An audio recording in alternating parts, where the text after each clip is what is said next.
St Anne's Cathedral. Good things are worth waiting for.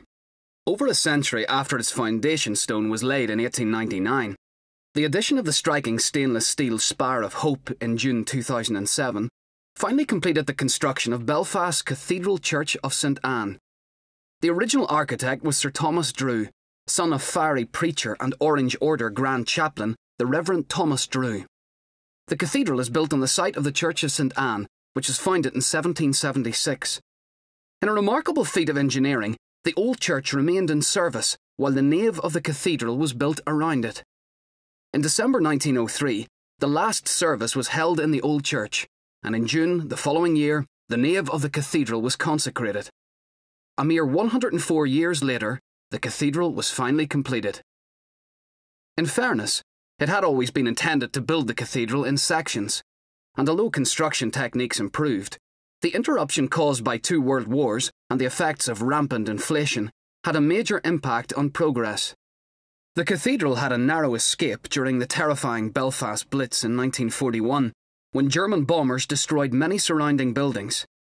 The exposed elevations highlighted the contrast between the new building work and the weathered stonework of the original. A cathedral leaflet highlights the important objects in the interior and offers a prayer walk based on these features. You enter through a portal in the west front, which is a memorial to the men of Ulster who fell in the Great War. And nearby, an oak lectern and case holds the names of the 50,000 Irish soldiers who gave their lives.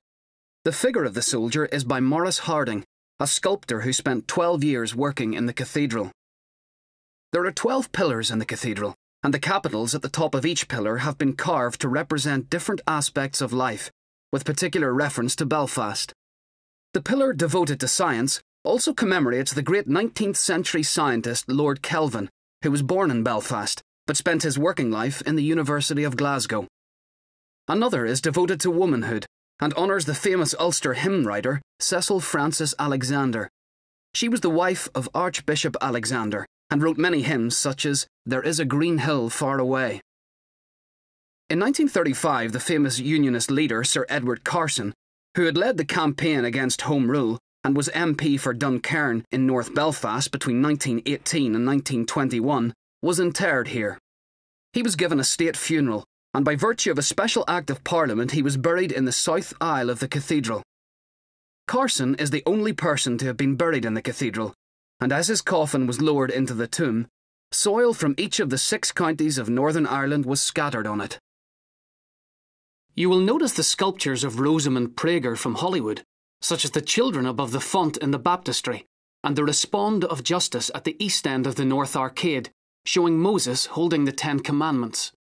In contrast to the solemn stonework, the cathedral mosaics add a richness and colour which are matched by the stained glass windows.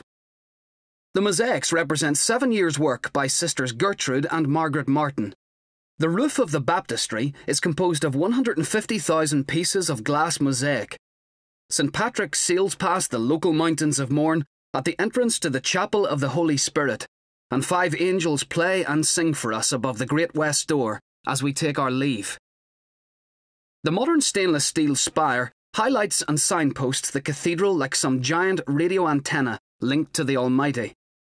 The original architect also intended us to look up. At the apex is a simple stone cross, and above the west windows are 4 unusual little groups. The 4 aces, representing 4 ruling passions of life.